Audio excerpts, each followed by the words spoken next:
We are managing garden pests today. Every garden has them, even the most bountiful, beautiful garden, even an organic garden. Every garden's got pests. You know why? Because there's bugs everywhere.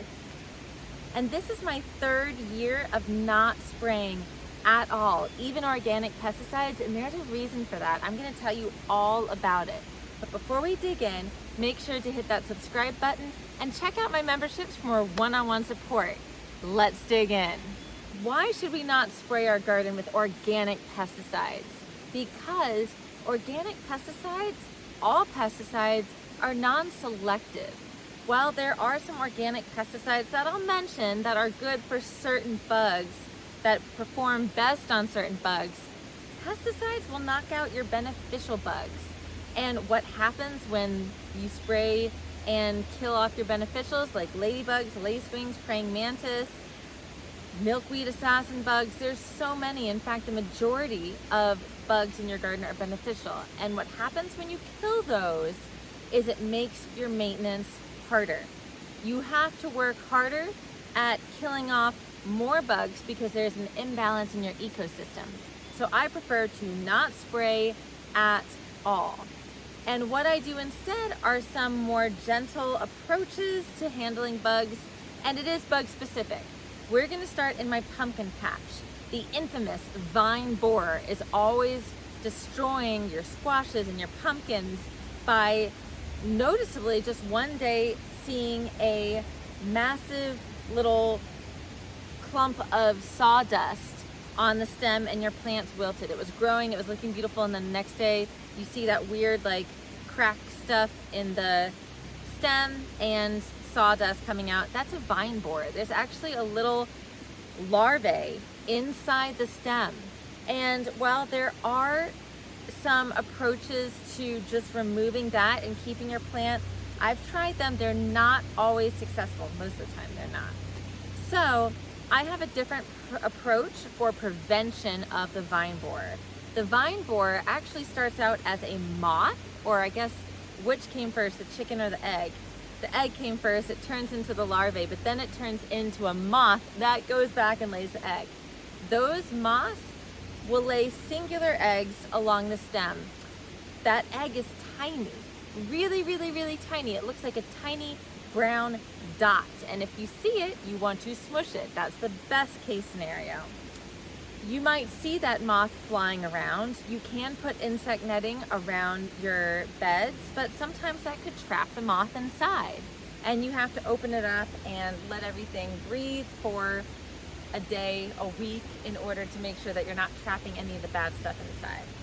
So I've got two ways to tackle my cucurbits that are attractive to the vine borer moth. And we're gonna start out with diatomaceous earth. This is in the yogurt can because I've got a massive bag of it. Diatomaceous earth is crushed diatoms that are found at the bottom of the ocean.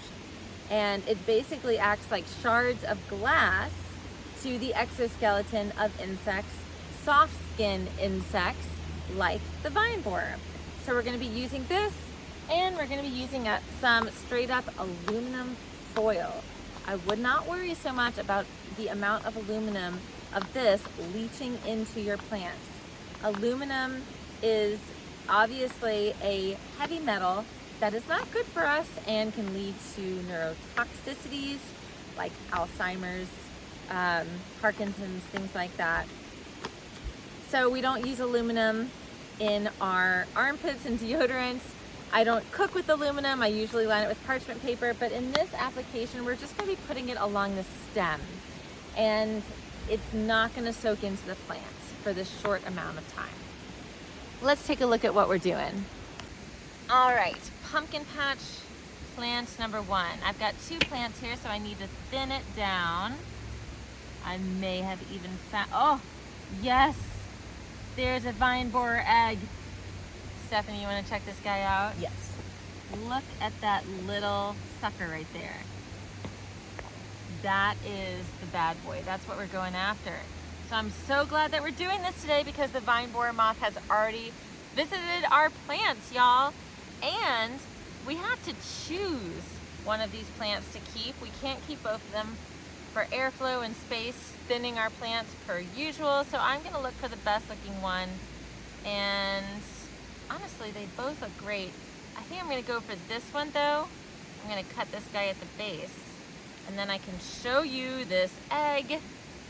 So if you see this egg on your plant and it's on the plant that's staying, you need to go ahead and remove it. Let's see if I can't show you up close how tiny. You see that little dot? That is the vine borer egg. And you will drive yourself crazy trying to go through all your plants and pick at those little eggs. I'm just gonna go ahead and kill it by dipping it in, boom, the diatomaceous earth. But there's other things that we're gonna do to protect this plant while it's in the ground. So this can now go in the compost.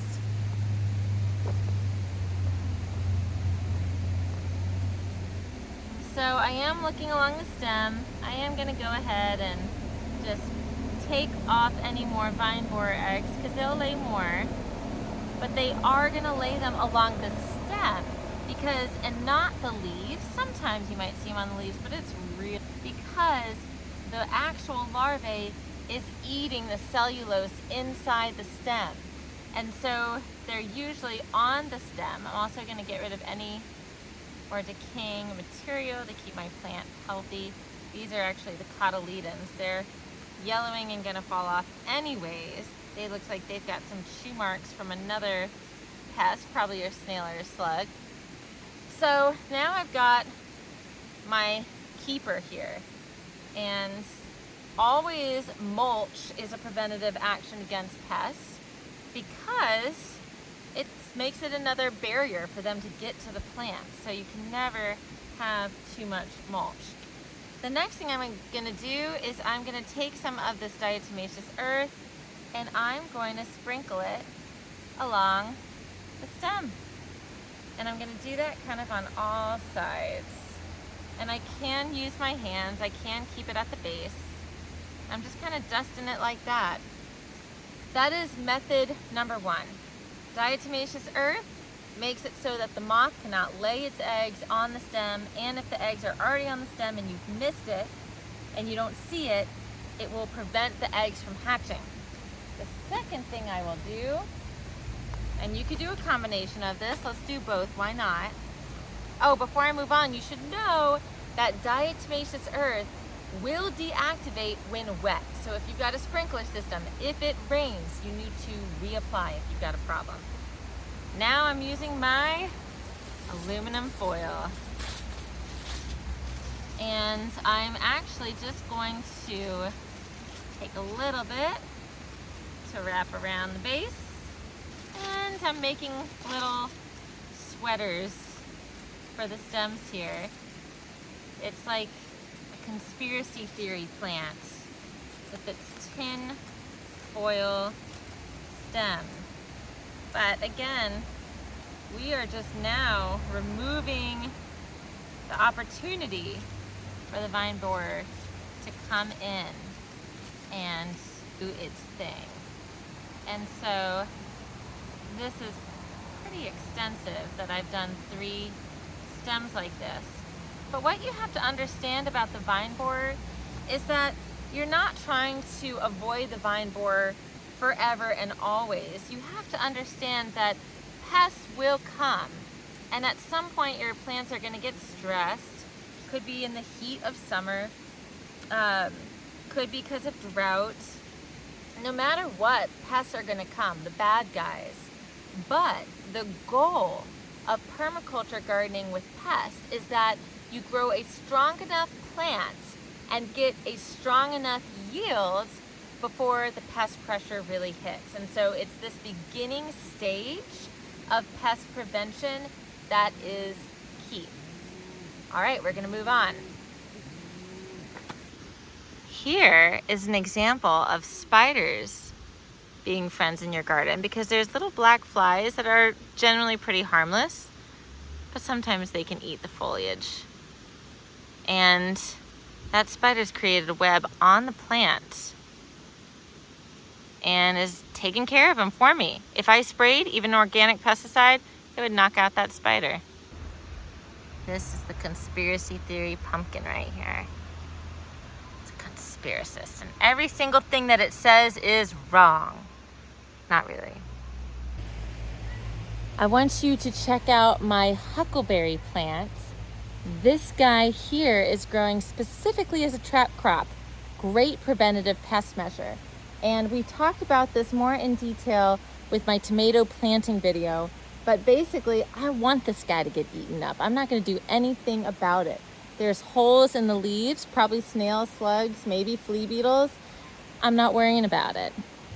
So what you should be doing at this point in the spring season is hanging out with your plants. Literally walking through the garden with a cup of tea, a coffee, a glass of wine, whatever is your fancy, and sort of getting to know where they're at and what they're doing. You want to be looking for irregularities in the leaves, holes, discoloration. That is what is going to help you get signs as to what you're looking at and being able to attack things and nip them in the bud right when you see them. And so what I'm doing here is I'm looking at the undersides of leaves. Aha! I'm seeing some flea beetles, which are a pain. Oh yes, oh yes. Flea beetles, here they are.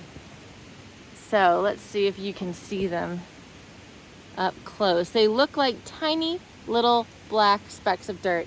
And what do? They just chomp little bites in your leaves. So if you can see this leaf, it's like holes that aren't even all the way through. They're kind of see-through, especially if you hold it up to the light. And when you try to grab them, they jump like fleas, hence flea beetles. So what we do for flea beetles is we use sticky traps. These work amazing. And there's different ways to apply the sticky traps. You can get a set of them like this one that comes with these stakes, but I only have so many of these stakes, and I do have twisty ties that I'm going to take advantage of my trellis here and use the twisty ties. And so this bed is maybe 12 feet long. I'm only going to do a couple of these sticky traps in this bed, perhaps. And I'm probably just going to hang it maybe in the middle of this trellis. I want it to be, I'm just going to use one of these stakes because I really want it to be up in there. I don't want it to be hanging above. The flea beetles are hanging below. There's no sense in that. So I'm going to take this thing and put it on a stake. And we will be able to see how many little bugs we catch. There might be some good ones in there. That's just the name of the game. But this yellow is going to attract aphids, as well as the flea beetles. And we're just going to stick it right in here where we're seeing them. I want to make sure that it's nice and solid. All right, sticky trap, do your thing.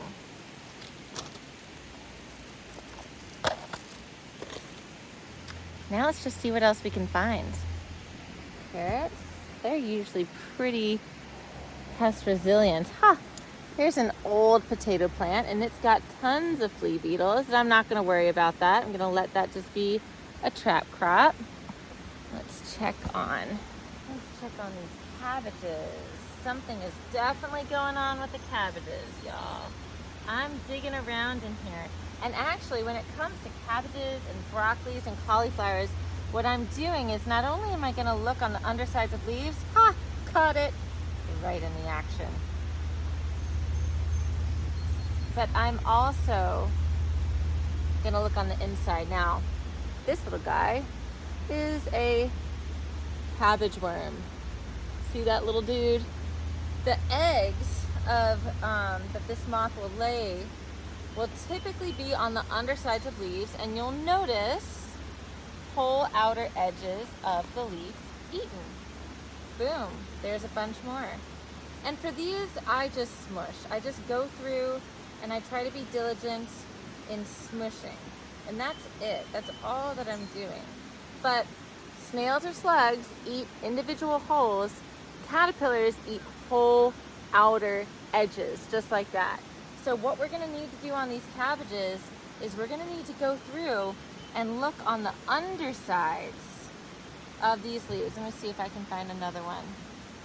But they also like to hang out in the very center. They're going for the yummiest, sweetest, crunchiest stuff. Now sometimes you might find their eggs. That looks like an egg. All right, there's too many more. Oh, there's another one. They're so small at this point, like the one that I just showed you, that I'm just smushing them on the leaf. I'm really not worrying about removing all these leaves. Ah, there's a snail or slug. Ooh, but there's a cluster of them. And you can see it because there's their damage. They just hatched. And so we're just gonna take them and we're just gonna smush them. Because cabbage worms have this really clever little habit. If they notice that you are picking around trying to get them, they've got this silk within their bodies that they're going to use to drop like a spider so you can't find them. So just smush them. Just smush them. Oh my God, I thought it was a slug on my face. Just smush them right when you see them. All right. So this is a very important task because those caterpillars will double every day. This will be a priority in my pest task today of attacking everything, is going through these cabbages and seeking these caterpillars. The other thing I'm going to do is I'm going to remove most of my damaged foliage, and that is a really important, helpful piece to managing pests. Why? Because you can judge what is old damage versus new. You get rid of the bugs, remove the damaged foliage, theoretically you shouldn't see any more damage. When you do, you know that there's another round coming through. Now this might sound like a daunting task because you're thinking to yourself, oh my gosh, am I really going to have to spend every day in my garden looking for these things? Absolutely not. Pests, like weeds, come in phases. And so you don't have that moth coming in every single day and laying eggs. You have it coming in spurts, and those eggs are going to hatch in a certain number of time. So I would say if you can dedicate 3 rounds of coming through and checking for caterpillars when you start to see them. Whoa, here's a bunch. This is the megalode. If you can do this, then you will have beautiful cabbage, broccoli, cauliflower, whatever you want to name it, at the end of the season. So we're talking like 3 times, 2 or 3 times total, like spring and summer. Look at these guys. This is what they grow to get bigger and be. You can see that there. They're pretty. They're actually really pretty. You can just take them and smush them straight up in the leaf. You can collect them if they're big and juicy and you've got chickens. So number 1 task is going through here. Let's see if I can show you what it looks like on the inside. So these plants had little tiny caterpillars on the outer edges. This guy's the big kazuga. They've figured out where to go, and they are all up in here on the undersides, but especially on this fresh, tender foliage. There's one right there. See that little dude? That guy right there. And look, he curled up. He was getting ready to make his escape. Not today, buddy. Not today.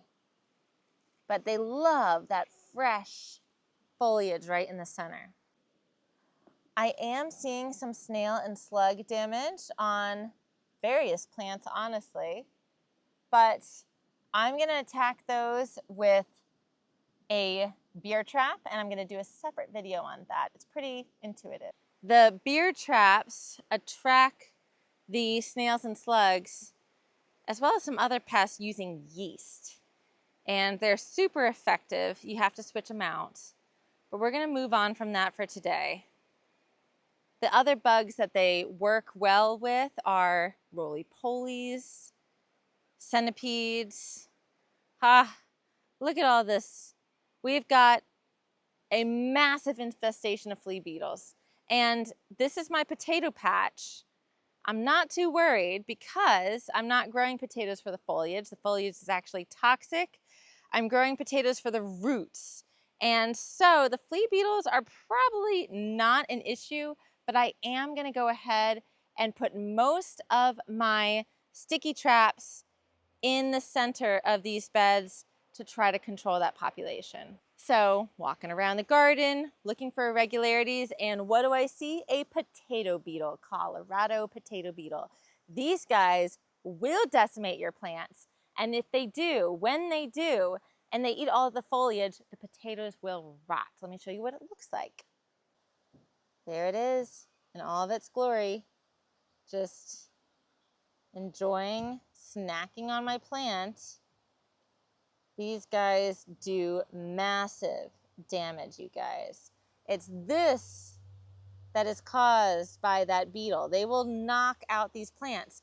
When you start to see them, you have to take action quickly. When you find them, it is as simple as just knocking them in to this bucket of water. I actually like to keep the bucket of water out in the garden, and that way if I'm out here at any point throughout the week, I can easily grab my bucket. This also is my go-to method for Japanese beetles. Do not get the pheromone traps. They literally attract Japanese beetles to your yard. And yes, they will always come on their own, but you're gonna have so many more if you've got something that's actually attracting them. A bucket and some water is what you need for a lot of these beetles. You can use them for stink bugs too. There are tons more pests that we're going to face this season, and I'm going to show you how I handle them. So make sure you're following along in order to see exactly how I handle everything using a no spray method. Now, what you should know about the diatomaceous earth are some safety things. One, if you get it on your hands or on your skin, it's totally safe, but it's gonna make your skin super dry. You wanna be careful not to inhale it because just like it does to soft tissue of bugs is what it can do to your esophagus. It can cause irritation. Likely not going to harm you, but do practice general safety when handling the diatomaceous earth. There is a food grade version of diatomaceous earth that you can find that I would recommend getting over just some general brands. I hope you enjoyed this video and are inspired to have a balanced ecosystem like mine using a no spray method, encouraging your beneficial insects. If you did, please make sure to hit that thumbs up button, subscribe to my channel for more health and homesteading content, and check out those YouTube memberships for more one-on-one support.